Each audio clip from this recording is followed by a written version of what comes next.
গল্পের দুনিয়াতে আজ আপনারা শুনবেন হেমেন্দ্র কুমার রায় ভয় সমগ্র থেকে মূর্তি। পাহাড়ের ছায়ায় আরো কালো করে রাত্রি ঘনিয়ে এলো। আঁকাবাঁকা পথ দিয়ে একদল যাত্রী এগিয়ে চলেছে।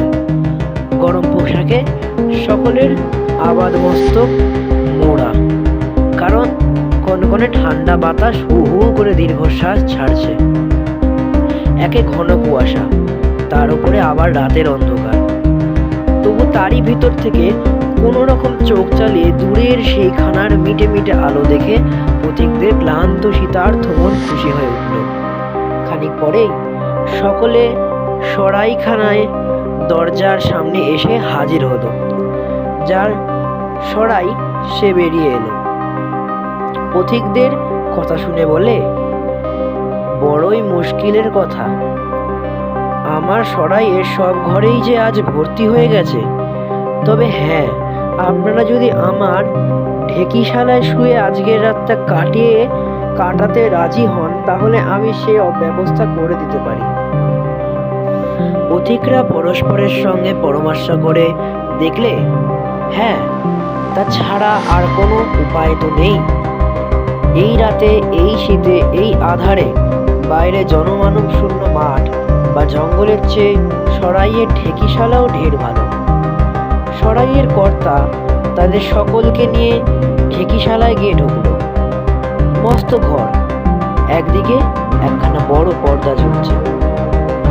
সকলে মিলে খেয়ে দিয়ে হাসি আমোদ করে যে যার লেপ মুড়ি দিয়ে শুয়ে পড়ল। যাত্রীদের ভিতরে একজন ছিল, তার নাম ওয়াংফো। সঙ্গীদের বিষম নাক ডাকুনি ও ধীরে ধীরে ইঁদুরের ছুটোছুটি ওয়ানফাং চোখ থেকে আজ ঘুম কেড়ে নিল। নাচার হয়ে সে উঠে বসলো। লণ্ঠন জেলে একখানা বই বার করে পড়াশোনায় আজকে রাতটা সে কাটিয়ে দেবে বলে স্থির করলে। কিন্তু পড়তেও তার মন বসলো না। নিঃশত রাত, বাইরে গাছপালার ভেতরে বাতাসও যেন নির্বিড় অন্ধকারের ভয় পেয়ে স্তব্ধ ও অস্তিত্ব হয়ে আছে।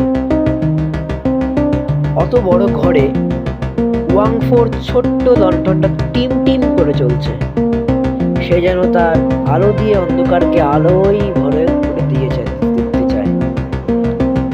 ক্রমে ওয়াংফোর গা যেন ছমছম করতে লাগলো। তার মনে হলো ঘরের অধিককার অন্ধকারে কি একটা ভীষণ আকার ধারণ করার চেষ্টা করছে। অন্ধকার যেন পাক খাচ্ছে, ধড়ফড় করে নড়ছে।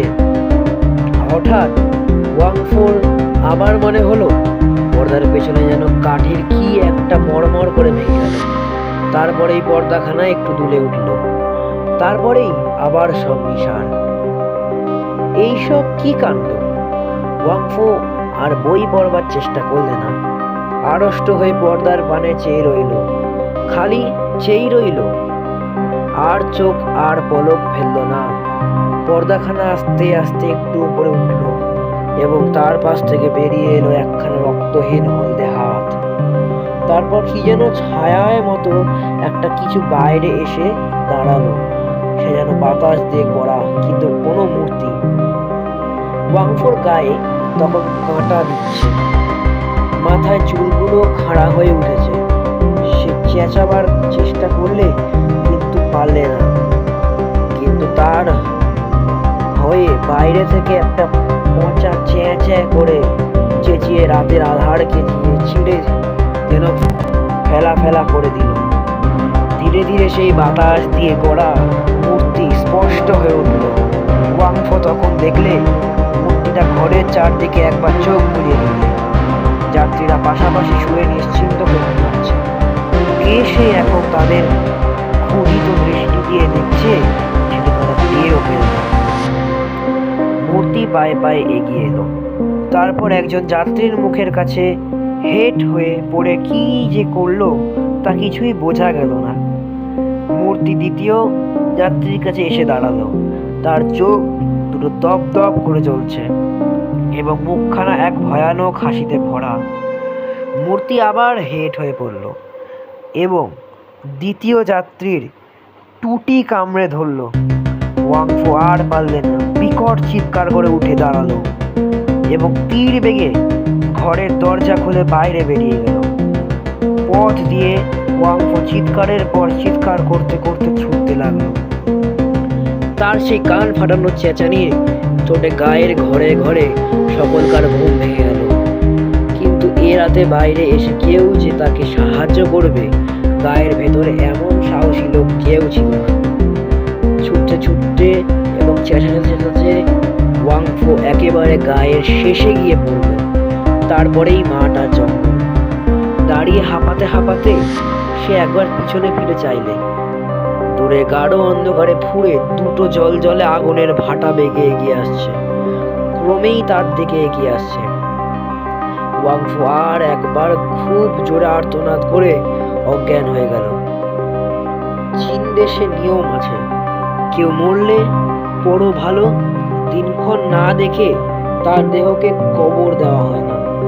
গায়ের মোড়ালের এক মেয়ে মারা পড়েছিল, কিন্তু ভালো দিনক্ষণের অপেক্ষায় তার দেহকে কফিনে পুরে সারাইখানায় ঢেকিশালায় রাখা হয়েছিল। আজ 6 মাসের ভেতরে ভালো দিন পাওয়া যায়নি। সরাইখানার কর্তা সকালে উঠে যাত্রীদের খোঁজে ঢেকিশালায় গিয়ে দেখে দুজন যাত্রী মরে কাঠ হয়ে পড়ে আছে। তাদের গলায় এক একটা গর্ত, তাদের দেহে এক ফোঁটা রক্ত নেই। পর্দা তুলে সবাই এসে দেখলে যে কফিন গায়ের মোড়লের মেয়ে ছিল, তার তলা খোলা আর ভেতরে মরা নেই।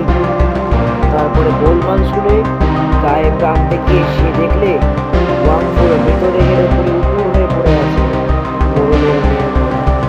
ওয়াংফুর গলায় একটা গর্ত আর মোড়ার মুখে লেগে আছে চাপ চাপ রক্ত। শেষ হলো আমাদের আজকের গল্প, হেমেন্দ্র কুমার রায়ের মূর্তি। গল্পটি ভালো লাগলে অবশ্যই লাইক, কমেন্ট ও সাবস্ক্রাইব করবেন।